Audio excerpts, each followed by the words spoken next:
Olá pessoal, mais um módulo Prática 5, da nossa disciplina CIV 237, Materiais de Construção Civil, e agora com conteúdo Determinação da umidade de agregados miúdos, ou para os agregados miúdos. Bom, como protocolo dessa nossa estratégia, aqui nós vamos ver as aplicações de engenharia para essas técnicas, e ali no módulo 2 dessa aula Prática 5, você vai entender quais são os procedimentos e as técnicas necessárias para que se possa obter esse resultado e para que a gente possa discutir aqui a aplicação de engenharia. Bom, a determinação do teor de umidade passa especificamente por encontrar quanto de água ou qual a massa de água presente numa determinada massa de agregado. E nós temos várias formas de descobrir isso.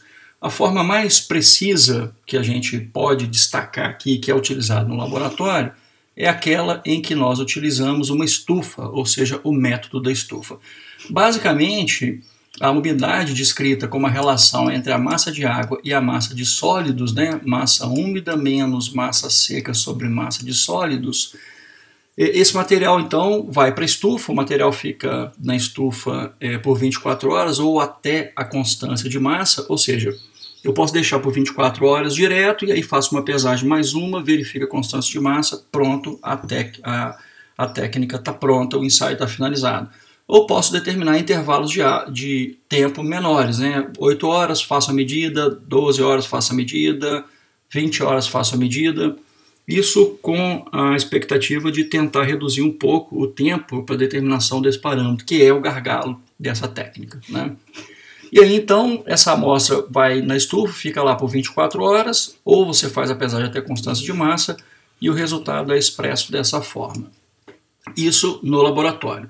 Uma outra técnica também possível para a determinação do teor de umidade é o frasco de Chapman, que nós utilizamos ali na técnica anterior para determinação da massa específica dos grãos, ou para a massa específica dos agregados miúdos.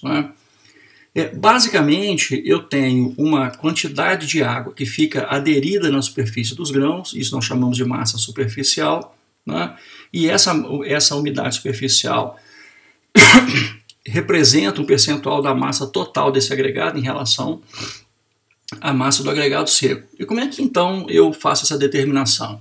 Eu pego o meu frasco de Chapman, coloco lá dentro 500 gramas do meu material úmido, lembrando que para massa específica o material que entrou na técnica foi seco. Aqui, como eu pretendo fazer a determinação da umidade superficial, o material que vem para cá é úmido. Bom, eu preencho então o meu frasco até uma medida de 200 centímetros cúbicos, eu adiciono a amostra úmida do material e retiro todas as bolhas que possivelmente possam ter sido incorporadas nesse processo de adição do material granular. Logo ali na frente do módulo 2, nós vamos ver como é que isso pode ser feito. E o resultado, então, para a umidade é expresso a partir da leitura do frasco menos 200, que são os 200 centímetros cúbicos iniciais, multiplicado por um ρ, que é a massa específica desse meu material, que já foi determinado, menos 500 dividido por 700, que é a soma desses dois parâmetros aqui, as 500 gramas de material mais os 200 ml de solução, os 200 centímetros cúbicos de solução, multiplicados por 100. Eu preciso sempre fazer os resultados em duplicata e o resultado não pode diferir de 0,5%. Um outro método também bem de laboratório e que a gente pode usar em campo, ou melhor, ele é muito mais usado em campo que em laboratório, é o método SPED. Esse método ele fornece o teor de umidade não pela determinação da massa de água especificamente, mas sim pela determinação da variação da pressão numa câmara que contém um material úmido e contém um carbeto de cálcio, virgem. Basicamente, o carbeto de cálcio é colocado aí dentro junto com o material úmido, a água do material reage com o carbeto de cálcio, libera um gás acetileno. Esse gás provoca uma variação de pressão dentro dessa câmara e essa variação de pressão é lida por esse manômetro. Com a leitura do manômetro, eu vou a um quadro característico de resultados e, por correlação, determino então qual é a umidade daquele material. Há alguma imprecisão nesse método? Sim, há imprecisão nesse método, porque ele trata de correlação e não especificamente da identificação da razão entre a quantidade de água e a quantidade de grãos secos nesse material. Mas embora seja um resultado bem rápido, né? Um resultado expedito para essas determinações, né? Um outro resultado expedito também de campo, né? Aqui nós temos um expedito de laboratório e aqui nós temos os expeditos de campo. O método da frigideira, né? Eu coloco, ou o método do álcool, eu posso colocar uma determinada massa de material úmido, uma massa conhecida, dentro de uma frigideira e posso colocar essa frigideira em cima de uma fonte de calor e ir mexendo nesse material até que toda a água saia. Como é que eu sei que toda a água saiu? O material muda de cor, né? O material úmido ele tem uma cor um pouco mais escura. À medida que eu vou mexendo ali, você vai percebendo a saída da água, a mudança de cor, de textura e de comportamento desse material. Isso se eu estiver usando uma fonte de calor. Se eu não tiver uma fonte de calor, eu posso colocar álcool nesse material e ir fazendo a mistura até que todo o álcool seja evaporado, ou seja, até que a chama, o fogo que está agindo ali sobre essa minha amostra seja extinto. E aí então, de novo, né, eu expresso a minha umidade em relação à quantidade de água e a quantidade de materiais secos que eu tenho na minha amostra.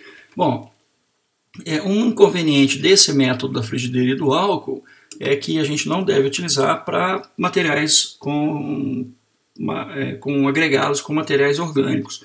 E como a gente de verdade dificilmente vai usar para a produção de matriz de cimento um agregado com matéria orgânica, esse método da frigideira e do álcool se mostra bem rápido e bem razoavelmente preciso para as determinações de campo. Aí você pode estar se perguntando assim, professor, por que eu quero determinar a umidade de um agregado miúdo, de uma areia no canteiro de obras? Bom, essa pergunta é muito importante porque ela diz o seguinte: se eu estiver produzindo matriz de cimento Portland em massa, é importante conhecer a umidade do material para que eu possa corrigir o fator água-cimento, para que eu possa corrigir a quantidade de água adicionada, para que eu possa corrigir a quantidade de água adicionada a partir do fator água-cimento, que eu já acabo corrigindo também em função dessa presença de umidade. Agora, se eu estiver fazendo uma dosagem em volume, né, eu tiver convertido meu traste de massa para volume, esse teor de umidade é extremamente importante para que eu possa determinar o grau de inchamento das minhas areias. Então, conhecer o teor de umidade me dá muitas vantagens em relação à produção de uma matriz de cimento, sempre com mais qualidade e com mais controle tecnológico. Não deixe de assistir ao módulo 2 dessa unidade 5 aqui, dessa prática 5, porque lá você vai receber todas as informações que você precisa para identificar as técnicas e as melhores técnicas, as melhores práticas para chegar ao resultado mais preciso possível. Pessoal, por enquanto é só. Muito obrigado pela atenção de vocês e até a próxima. Tchau, tchau.